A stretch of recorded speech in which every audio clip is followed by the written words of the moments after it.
Maintenant, nous allons passer à un exercice de conversation. Courante. Quand j'ai vu notre ami américain que je salue rire sur cette scène de l'apprentissage de l'anglais aux gendarmes, je me suis dit que j'avais un petit peu négligé le gendarme à New York. Yes, my flowers are beautiful. Take care of them. Donc aujourd'hui, on va rendre l'hommage que mérite Le Gendarme à New York, le film réalisé par Jean Giraud, avec le grand Louis de Funès.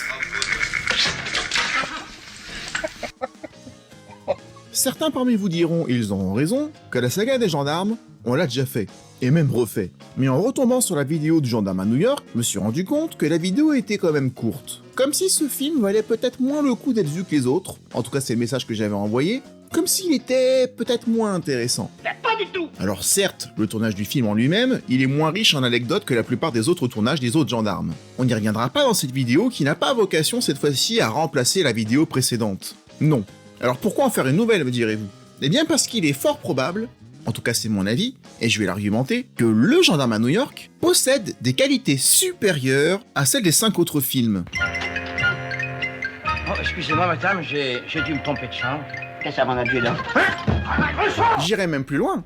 Et si Le Gendarme à New York était le meilleur des 6 films? Ça va être ma théorie, et on va parler de ça. Bonjour à tous, et soyez les bienvenus sur Nienko TV. Et aujourd'hui, je vais tenter de vous montrer en quoi, sur bien des points, Le Gendarme à New York reste le meilleur des 6 films de la saga du Gendarme de Saint-Tropez. Ce coup-là, c'est parti, mon cucu. On va voir les gratte-ciel. Apprenez-moi la java. J'ai une curieuse histoire avec la saga des gendarmes, et en particulier avec ce Gendarme à New York, que j'ai découvert sur le tard, et surtout que j'ai compris sur le tard. Car pour certaines raisons, je l'avais mis de côté pendant très longtemps. Et si je vous raconte cette histoire, ce n'est pas pour dire moi je. Vous me connaissez pour la plupart d'entre vous depuis 7 ans maintenant, ça n'est pas l'objectif de parler de moi. Le but, c'est que chacun partage sa propre expérience sur le sujet. Et c'est ça le but d'une communauté. Et en ce qui me concerne, pour le coup, voici mon histoire. Et j'espère qu'elle recoupera en partie les vôtres. Je devais avoir 7 ans lorsque j'ai regardé mon premier gendarme. Le gendarme se marie. Je me rappelle très bien qu'on l'avait enregistré avec notre magnétoscope. Et que sur la VHS, il y avait 2 gendarmes enregistrés coup sur coup. Le gendarme se marie et Gendarme en balade, qui était passé à la suite à la télé. Ou bien est-ce que c'était une semaine l'un, puis une semaine l'autre? J'avoue que ça, j'ai oublié, je ne sais plus. À une époque où les DVD n'existaient pas encore, et où les VHS n'étaient pas si courantes à la vente, au début des années 90, on n'avait que la télévision ou les vidéoclubs pour pouvoir regarder certains films. Et dans mon esprit, je pensais qu'il n'y avait que 4 gendarmes. Les 2 viens de citer, Le Gendarme se marie et Gendarme en balade, qui pour moi se suivaient, puisqu'il y avait Claude Jansac dans les deux, 2 films que j'ai regardés quasiment en boucle, et un autre dont je ne connaissais que la fin. Et encore, il fallait la déchiffrer vu que la VHS était fatiguée et qu'on ne voyait plus rien. Pour les plus jeunes d'entre vous, à l'époque, on enregistrait les films quand ils passaient à la télé sur nos VHS. En fait, on copiait les films quand ils passaient à la télé, ça se fait encore avec les disques durs, même si je pense que plus personne ne fait ça maintenant avec les replays. Et du coup, ces cassettes étaient réutilisables, mais plus tu enregistrais de films les uns par-dessus les autres, plus les films devenaient en mauvaise qualité et à la fin on avait carrément parfois un petit peu de neige sur l'écran. Le film devenait illisible. Et le 3e gendarme dont je ne connaissais que la dernière minute, c'était celui-là. Et c'est comme ça que j'ai découvert la dernière minute du film des gendarmes et des gendarmettes. Je n'avais vu que ça, et ça avait l'air génial.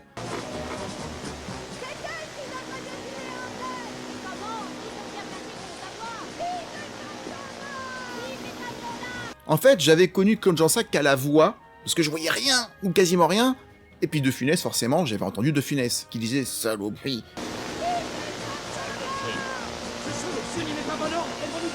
Il disait « oh, il a l'air trop bien ce film !» Il l'était pas. Et puis il y avait pour moi un 4e gendarme, qui était en fait le premier, car mon père m'avait dit à l'époque que le premier gendarme c'était le meilleur, mais on ne l'avait pas à la maison. On ne l'avait pas enregistré, et ce n'est qu'à partir de 1998, et la sortie d'un coffret VHS intégral des Gendarmes de Saint-Tropez, que j'ai pu découvrir, tel un trésor bien caché, l'intégralité de la saga. Tous les films des gendarmes, enfin réunis dans un super coffret. Offre spéciale à prix de lancement. Cette nouvelle, étonnante, vient de nous parvenir. L'intégrale des gendarmes en coffret cadeau est disponible maintenant. J'avais donc 4 films à découvrir, tout fébrile et excité à l'idée de rattraper mon retard. Et le premier que j'ai eu envie de regarder dans les 4, c'était celui qui, selon mon papa, était le dernier dans l'ordre chronologique. Un film qui avait justement été effacé de la VHS parce qu'il était soi-disant nul. Il y avait des gendarmettes dedans, c'est tout ce que je savais, puisque j'avais déjà entendu la fin. Mon père disait toujours, en grand fan de De Funès qu'il était, qu'après son double infarctus en 75, De Funès n'était plus le même. Et par conséquent, les loups à la cuisse, la zizanie, la var, la soupe aux choux, ou encore les 2 derniers gendarmes, étaient presque bannis de son vocabulaire. On les regardait jamais. Et en 1998, du haut de mes 14 ans, j'étais justement attiré par ce qui était interdit, ou disons ce qui était mis de côté volontairement, et je ne m'étais pas rendu compte que ce dernier gendarme était mauvais. Ça viendra plus tard avec la maturité, même si certains parmi vous préfèrent dire que tous les gendarmes sont bons, forcément, du premier au dernier, y compris les 2 derniers, c'est un droit, mais je ne trouve pas ça très objectif. Même si vous le verrez, nous le verrons dans la vidéo, les 2 derniers films ont leurs qualités qui leur sont propres. Et après cette expérience, disons, bancale, qu'était ce visionnage du gendarme et des gendarmettes, j'ai ensuite enchaîné avec le premier. Et c'est celui que j'avais trouvé le plus lent. Le début en noir et blanc à l'époque, ça m'avait un peu ennuyé. J'étais jeune. Et puis toute cette histoire avec Nicole qui cache à ses amis sa classe sociale et l'histoire du tableau avec cette fin très cheap sur le bateau.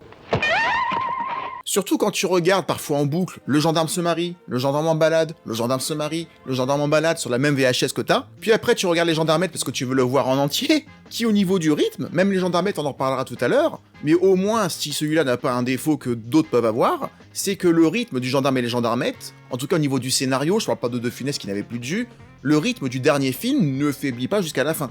T'es quand même dans l'histoire. J'ai ensuite regardé Le gendarme à New York. Mais à l'image de ma vidéo passée, je ne l'avais pas spécialement apprécié jeune. Je ne comprenais pas par exemple pourquoi Nicole se cachait encore de son père, et pourquoi ça amenait encore tous ces quiproquos, alors qu'il suffisait juste de communiquer. Je veux venir avec toi.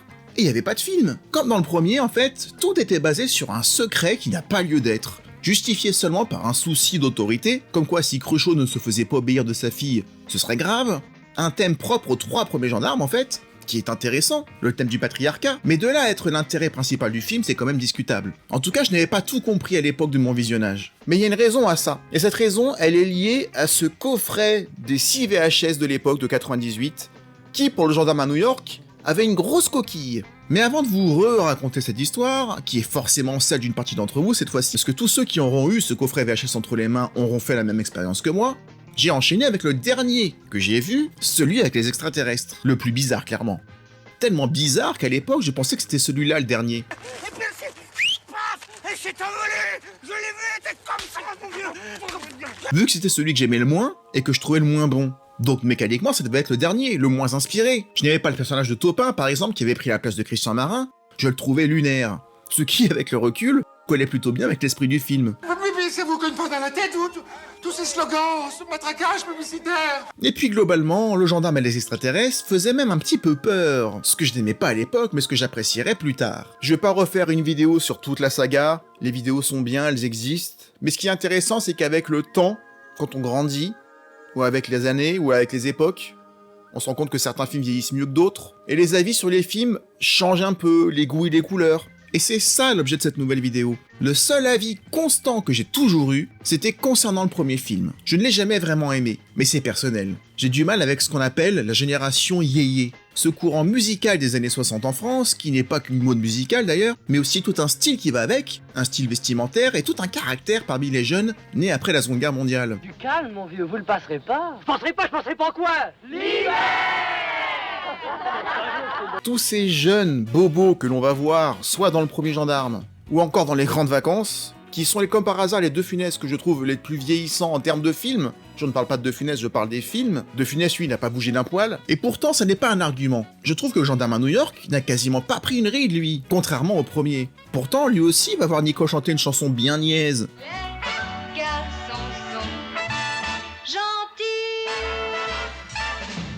Et qu'on me dise pas « T'as qu'à chanter, toi, si tu sais faire !» Ça, c'est l'argument des faibles. Et pourtant, ils sont sortis à 1 an d'intervalle. Et pourtant, là aussi, comme dans les grandes vacances, on va avoir cet hommage musical appuyé à une comédie musicale, West Side Story, avec la scène de l'entrecôte. Mais pourtant, le rythme du deuxième gendarme, celui à New York, est tellement parfait qu'on ne le relève pas. On n'a pas le temps. Et ça, c'est pour ceux qui m'ont dit, dans les vidéos précédentes, qu'à l'époque, c'était comme ça que ça se passait, et que du coup, si j'aimais pas ces films, c'est parce que c'était un film de 1964, avec la génération yéyé, là. Eh ben non, le gendarme à New York, c'est 65, c'est à la même époque. Faites beurre, là. Non, pas là, c'est curieux quand même. C'est pas une question d'époque, c'est une question de choix, c'est une question de ce qu'ils ont voulu mettre dans le film. Je trouve que le gendarme à New York, il n'a pas pris une ride. Ma vision sur le gendarme à New York, que j'estime être le film le plus réussi des 6, même si ça ne veut pas dire que c'est celui que j'ai le plus de plaisir à regarder, ce sont deux choses différentes. Cet avis a commencé à évoluer en 1999. Nous étions dans la cour du collège Bellevue à Crosne, en Ile-de-France, avec des amis, mes amis de l'époque, avec lesquels on avait l'habitude de réciter par cœur tout un tas de comédies. C'était du mot pour mot tellement on les connaissait. Et ce jour-là, un ami avait décidé de réciter tout Gendarme à New York, scène par scène, sauf que j'avais beau connaître le film par cœur, même si je l'avais moins vu que les autres, je ne comprenais pas d'où il sortait les répliques du début. Il me parlait de Fougas qui avait du mal à fermer sa cantine, de Nicole qui disait qu'elle aimerait tant venir à New York, et que c'est grâce à elle que son père arrive à parler un petit peu en anglais, alors qu'avant il ne connaissait rien, et que maintenant il connaît des rudiments, dont il va se servir dans le film d'ailleurs. Et les 3 mots d'anglais que tu connais, c'est moi qui te les ai appris. Oh, t'as une façon de me remercier. Je pensais même qu'il mentait, qu'il avait inventé une partie du film. Sur le coup, je ne l'ai pas relevé, j'ai fait comme si je savais. Et ce sera quand le film passera à la télé quelques mois après que j'ai découvert que ma précieuse cassette du gendarme à New York de mon coffret intégral avait zappé toute l'intro du film. Tout ce qui fait le sel de ce deuxième film, c'était ça. C'est tout ce qui se dit dans l'intro. Donc t'aurais pu te passer de faire la tête le jour où je m'embarque pour un pays lointain, hein. Pourquoi Nicole se cache? Parce qu'elle voulait aller à New York et qu'il lui a dit non. Mais quand même, si t'avais voulu, t'aurais pu m'emmener, tu sais. Comment, mais même l'adjudant n'emmène pas sa femme, enfin les ordres sont les ordres. Avec cette histoire après de respect, d'obéir à son père, etc., qui sort de nulle part quand tu vois pas l'intro comme moi. Parce qu'on est nombreux à avoir eu ce coffret de cassette. Et est-ce que vous vous rappeliez que dans le deuxième film, il n'y avait pas l'intro? Vous me direz en commentaire. Nous avons quelques économies. On aurait pu voyager séparément et se retrouver là-bas. Et surtout, pourquoi Cruchot parle anglais et il se la pète avec ça, alors qu'en fait tu découvres que c'est sa fille qui lui a appris les quelques phrases qu'il sait? À propos, il va falloir nous faire profiter de votre connaissance de la langue de Shakespeare, parce que là-bas, nous risquons de nous sentir terriblement isolés. Donc quand tu vois après comment De Funès se la pète, enfin Cruchot se la pète, avec l'anglais dans tout le film, alors que tu sais qu'en fait il fait semblant, bah ça a beaucoup plus de sens quand tu vois l'intro, dont on m'a privé pendant des années. Meine Herren, Kyrie, Gospoda. Dans cette cassette, le film démarre avec le générique, et en plus c'est le générique le plus insignifiant des 6. Le générique du 1 avec Doulou Doulou Saint-Tropez était culte à mes yeux, même si j'aimais moins le film. Celui du 3ème, n'en parlons pas, c'était le meilleur avec les deux derniers, dont le thème musical est légendaire. Il n'y a que le générique du gendarme en balade, on va dire, qui m'avait fait le même effet que celui à New York. Deux génériques qui en fait sont en live, le film a déjà commencé quand le générique commence et c'était donc normal qu'ils soient composés différemment par Raymond Lefebvre, le compositeur des films. Mais en ne sachant pas cette intro, forcément le film avait semblé, à l'époque, plutôt expédié. Mais ça n'était pas la faute du film, c'était la faute de la VHS. Et tout s'explique. Et c'est pour ça que j'ai mis plus de temps à apprécier ce film-là, qui n'avait au départ, pour moi, pas d'introduction, un générique oubliable, ne se passait pas ou très peu à Saint-Tropez, juste le début et la fin, alors que j'adore cette ville, et donc il me semblait être un ovni par rapport aux autres. Alors que l'ovni, c'est plutôt le 5ème pour le coup. Tout comme dans le 3ème film, Gendarme se marie, le gendarme à New York était loin d'être le résultat espéré par ses auteurs. Le 2ème et le 3ème film sont les films qui ont le plus souffert de coupes, de passages de scénario entièrement retirés, pour différentes raisons. Par exemple, dans le 3ème film, on l'avait vu, il y avait une scène, au moment où Cruchot se noie, une scène où Cruchot rêvait, ou divaguait plutôt, de faire la circulation réellement sous l'eau, avec autour de lui des poissons qui avaient la tête de Gerbert. Une scène supprimée car elle ne rendait rien sous l'eau, on ne voyait rien, il n'y avait pas assez d'éclairage. C'était peut-être un petit peu trop exagéré et demandait trop de moyens pour l'époque. D'ailleurs, cette idée de circulation sous-marine est une idée évoquée à plusieurs reprises dans le film, et qu'on ne verra finalement jamais se concrétiser. C'est d'ailleurs l'un des défauts du gendarme se marie. Toute cette histoire de circulation en mer, qui naît de l'idée de Cruchot aux côtés de Fougas, quand il regarde les vacanciers à la plage, et qui va mener à un entraînement qui en plus lui aussi sera coupé, tout comme sa finalité, ce qui rend la fin du 3ème film confuse. Cette fin de film qui est sauvée par la poursuite en voiture, qui est certes palpitante, entre Cruchot et Fredo le Boucher, mais qui sort un petit peu de nulle part, puisque Fredo le Boucher, justement, joué par l'impeccable Mario David, n'était qu'une péripétie parmi d'autres dans le film. Rien ne disait que ce serait lui le grand méchant. C'est un petit peu random. Eh bien, le gendarme à New York, lui aussi, à l'image du gendarme se marie, n'est pas tout à fait au final le film imaginé par ses auteurs. On l'a dit la dernière fois dans la vidéo sur le gendarme à New York, mais c'est toujours bien de réviser. Mais toutes les scènes que l'on voit au début du film où la brigade part de Saint-Tropez en bus, pour prendre l'avion, puis finalement d'école pour Paris, devait amener à une visite de Paris et de ses principaux monuments. Ça aurait dû nous amener à des échanges en anglais pour se préparer à New York, en visitant Paris, et les scènes ne seront finalement pas retenues. Et sans ces scènes-là, on se demande un petit peu ce qu'on fout là au début du film, à revoir leurs différents modes de déplacement, bus, avion, train, ça n'apporte rien. On aurait pu directement les faire arriver aux France, ça semble un petit peu décorrélé du reste, un peu comme la fin du 3, sauf que là, c'est le début du film, c'est un petit peu moins problématique. Il suffisait de mettre une ellipse, et on pouvait directement embarquer sur le France. Ça n'aurait pas posé de soucis. Mais ça ne s'arrête pas là. Au niveau du scénario chamboulé, idem pour toutes les séquences filmées à bord du France, dont la plupart sont improvisées d'ailleurs. France où Fougas tombe malade. Et ça a été réécrit sur place, tout le monde le sait maintenant, car Jean Lefebvre prétextait être malade pour ne pas tourner, alors qu'en fait, il jouait de nuit au casino du France, et qu'il avait été grillé. Oh merde! Oh, c'est con ça! Sans compter qu'il connaissait mal son texte, évidemment, et que Jean Giraud ne lui pardonnait rien, justement. Le rapport est ultra tendu d'ailleurs entre les deux. Pourtant, cette fois-ci, Fougas, qui ne verra en fait jamais vraiment New York alors qu'il adorait l'idée d'y aller, ça sert au film. Là où dans le 3e film, le gendarme se marie, mis à part la scène du thé avec Cruchot, où il essaie un petit peu d'être le lèche-bot de son nouveau patron. Oh, il est bouillant. Vous pouvez me brûler. Attendez. Merci, mon petit Fougas. Le personnage de Fougas, il est aux abonnés absents. D'ailleurs, il va péter un câble à cause de ça. Le vrai divorce entre Jean Lefebvre et les gendarmes, ça commence vraiment là. J'avais tourné des scènes, beaucoup de scènes, et on va, et moi je peux pas me retenir, on va à la Générale, à projection, c'était au Gaumont, hein, et je vois le film, tout ce que j'avais tourné, il n'y avait plus rien. Tout était coupé. Alors le producteur était derrière moi, mais j'étais peut-être pas bon, mais il fallait me le dire, merde. À New York, il peut s'en prendre qu'à lui-même, c'est lui qui a déconné. Là, il a été coupé, c'est pas pareil. Pour rappel, dans Gendarme se marie, Fougas devait avoir une petite amourette, en tout cas il devait draguer Nicole, qui était toujours célibataire à son âge. Jean Lefebvre va d'ailleurs, pendant quelques années, parler très mal dans le dos de Funès dans les médias, en disant que De Funès contrôlait tout, qu'il faisait couper les scènes où il n'était pas dedans. Une bonne partie de la réputation épouvantable de Funès au début des années 70 sur les tournages, on les devra à Jean Lefebvre, qui comprendra bien plus tard que les décisions étaient prises au-dessus, et que De Funès n'y était pour rien. J'ai regretté après, parce que... Là, vous êtes un peu... Il vous a pas pris dans le dernier... Non, il m'a pas pris, je l'ai appris maintenant, tout à l'heure, dans le taxi, avec mon copain. C'est pas à cause de Louis, c'est à cause du producteur. Mais son personnage n'était pas le seul à être coupé dans Le Gendarme se marie. Il devait draguer Nicole, qui était toujours célibataire à son âge. Célibataire, mais plus pour longtemps, puisqu'elle va vivre aussi son histoire d'amour avec un de ses amis. D'ailleurs, à la fin, elle se marie, mais elle se marie en arrière-plan, on ne sait pas pourquoi, on ne sait pas quand ça s'est décidé, c'est à l'arrache complet, et en fait, tout ça pour dire que le 3e film, même si c'est souvent celui que je dis préféré, parce que l'ambiance est très bonne, en termes de film, intrinsèquement dans son entièreté, avec toutes les coupes qui ont été faites et comment la dernière partie du film est quasiment expédiée, quelque part, c'est pas le meilleur film des 6. C'est celui que je préfère regarder. Ce qui est pas pareil. En fait, ils font comparer les films entre eux, thématique par thématique, pour y voir un petit peu plus clair. Par exemple, j'adore la bande originale du 3e et du 5e. Donc je décernerai la palme de la meilleure OST à ces deux-là. Mais ça ne fait pas un film pour autant à la musique. Ça contribue énormément, mais ça ne fait pas tout. Et c'est du point de vue du rythme que Le Gendarme à New York fait, selon moi, la différence.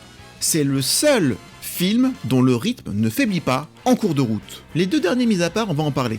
Par exemple, je trouve que dans le 1, une fois passé la scène de la capture des nudistes, les scènes marquantes se font plus rares. Alors attention, j'adore celle à la fête où Cruchot, alias le faux Ferguson, est invité et essaye d'esquiver son adjudant et se fait même passer à un moment donné pour une femme voilée. Mais c'est la seule scène qui surnage par rapport aux autres. Dans le 3e volet, on l'a vu, mais avec toutes les parties amputées du scénario, une fois que Cruchot n'est plus adjudant-chef, le film retombe. Sauf la poursuite finale, on l'a vu. Dans le 4e volet, le gendarme en balade, une fois qu'ils sont en hippie, tout ce qui se passe autour des enfants, des bonnes sœurs, de la poudrière, de la fusée, et c'est moins prenant que la première partie du film. Ça fait complètement décousu. On sent que le film a été, on va dire, rallongé au niveau du scénario pour durer 1h30, alors que la partie retraite forcée puis aller chercher Fougas qui était amnésique, c'était sympa. Mais une fois que Fougas avoue sa fausse amnésie, je trouve que le film patine. On sait plus trop où ils vont, même si, attention, il reste très divertissant, surtout grâce à son côté méta. Vous savez, ça me fait plaisir de vous revoir comme ça, de film en film. Et nous aussi, ma mère. Grâce aux bonnes sœurs aussi qui amènent les scènes cultes de « Elle est forte celle-là ». Vous avez dit, elle est forte, celle-là. Ah, oui. Soyez correct. Mais il n'y a pas un élément moteur du scénario qui maintienne l'attention pleine et entière du spectateur jusqu'au mot fin. À la limite, le rythme du gendarme et des extraterrestres, et même celui des gendarmes et des gendarmettes, reste meilleur que la plupart des autres films. Alors c'est dû aussi à la réalisation qui est aussi un petit peu plus moderne. Mais il n'y a pas un moment dans les deux derniers, qui sont pourtant pas très bons, où je me dis « Tiens, j'ai vu le meilleur il y a un moment, maintenant je m'ennuie ». Non. Alors attention, ces deux derniers films souffrent de bien d'autres choses que des problèmes de rythme. On en a parlé dans les vidéos qui sont dédiées. Tant que les gendarmettes ne sont pas libérés, tu accroches. Tu rigoles plus, mais tu accroches. Et tant que les extraterrestres ne sont pas... on sait pas trop ce qu'ils viennent d'ailleurs, bah pareil, tu veux savoir ce qui se passe. Alors que dans le premier, ou dans le troisième, ou dans le quatrième, au bout des 2 tiers du film, la fin c'est un peu pour meubler. Mais pas dans celui à New York. Car même si la trame principale du film, on l'a vu, la clandestinité du voyage de Nicole, autant à l'aller-retour, paraît ridicule, comme enjeu à côté d'un vol de tableau ou d'une prise d'otage, ou encore d'une invasion extraterrestre. Mais, malgré tout, tant qu'on n'est pas rentré sain et sauf à Saint-Tropez, l'intérêt reste intact. Et si le mobile reste léger, cacher Nicole, ça fonctionne quand même. Car ça a le mérite d'amener un suspense, comme la scène de la douche, qui est stressante à regarder, ou la scène de la malle du taxi et la poursuite dans les immeubles, la scène à l'aéroport avec les malles, quand il s'agit de rater l'avion exprès. Alors, Truchot, on a toujours pas retrouvé nos bagages? Non, je guette, je guette. Et ma cantine? Je guette. Enfin, on va le rater, c'est le dernier appel! Faut absolument que je trouve un responsable! Et entre-temps, on a le droit à un enchaînement de scènes absolument cultes, qui le sont toujours aujourd'hui, on l'a vu. On a quand même un enchaînement presque coup sur coup, du cours d'anglais, que l'on a vu en intro, qui fonctionne encore à 100% aujourd'hui. My flowers are beautiful. Your flowers are not beautiful. La scène du sauvetage sur le France, la rivalité avec les Italiens, la visite de New York sur le thème du gendarme de Saint-Tropez, la conférence en anglais avec la scène du casque, la poursuite de Nicole dans New York jusqu'à l'hôtel 100% dédié aux dames, avec cette phrase absolument lunaire. Do you speak English? What of course! Ah bah oui, sur le jeu. La scène des exercices dans la chambre, la scène de l'entrecôte, la scène du baseball, la poursuite dans New York habillé en chinois, la scène de la salle de bain, Cruchot qui drague la vendeuse de vêtements. Cochot! Mais, qu'est-ce qui se passe? Non, vous y prenez trop tard, mon ami, on a des bagages à faire. C'est fini, ça. Le ça n'est qu'un au revoir entre gendarmes, la scène dans le taxi, puis la scène avec Cruchot déguisé en policier new-yorkais, la scène dans l'immeuble, c'est bien simple en fait, c'est tout le film. Un festival! Et contrairement à tous les autres, du point de vue du rythme, et du point de vue des gags et de leur efficacité, du point de vue du rire donc, c'est impeccable. Non, ce qui me manque, voyez-vous, c'est... Pas ici, hein. Donc oui, je le dis et je l'affirme dans cette vidéo, Le Gendarme à New York reste le film le mieux construit de la saga, celui aussi qui a le mieux vieilli, qui a le mieux traversé le temps, mis à part peut-être l'hommage appuyé à West Side Story avec l'entrecôte, mais bon, ça a le mérite d'être une proposition qu'on ne verra pas dans un autre gendarme, et qui en plus fait avancer l'histoire, elle n'est pas inutile. Le lieutenant rend hommage au flair de la police française. Le seul regret qu'on peut avoir, c'est qu'on n'ait pas la scène mémorable de Sir Clotilde à travers New York. Mais dans le deuxième gendarme, ça n'était pas encore un gag récurrent. Et étant donné l'expérience de Cruchot dans le premier film dans La 2 chevaux, quoi de plus logique qu'il refuse de retenter le coup? Puis-je vous jeter quelque part? Je vais plonger sur Broadway. Ah non, alors là, Dieu nous garde. Mais écoutez, goodbye, my sister. Alors oui, on ne verra pas La 2 chevaux foncer dans New York. D'ailleurs, je me demande comment ils auraient pu faire. Mais je trouve qu'avoir mis la bonne sœur juste là,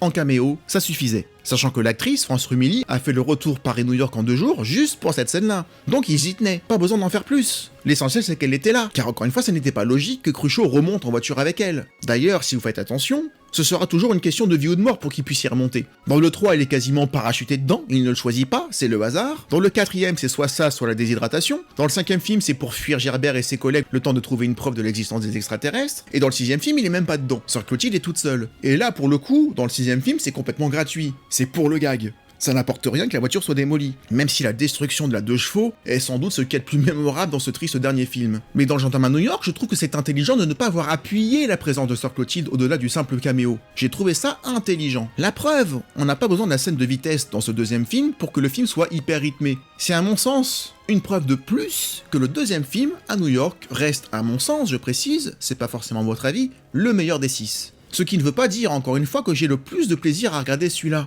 À dire vrai, celui que je préfère regarder maintenant, c'est le 5ème, qui n'est pas bon, mais grâce à la bande originale et grâce à l'ambiance, et parce que j'adore voir le Var et Saint-Tropez, alors que là, à New York, c'est forcément plus froid, c'est plus gris, c'est plus urbain dans l'ambiance. Mais il faut différencier celui qu'on considère comme étant le meilleur, et celui devant lequel on prend le plus de plaisir. Et le Gendarme à New York reste celui qui, pour moi, intrinsèquement, reste le meilleur de par ses qualités évidentes, et sa résistance au temps.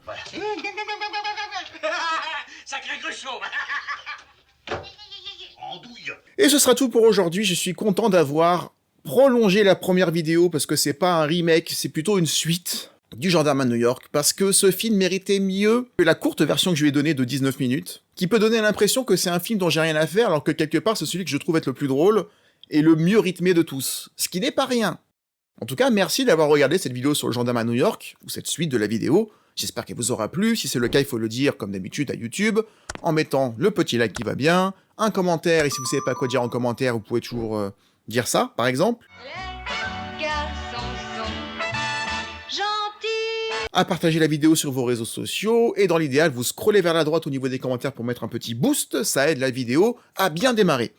Je vous en remercie beaucoup par avance. On se retrouve dans quelques jours pour la rentrée. On va parler de films un petit peu d'école, comme tous les mois de septembre. Et d'ici là, comme je le dis à chaque fois, prenez soin de vous. Ciao. Gauche.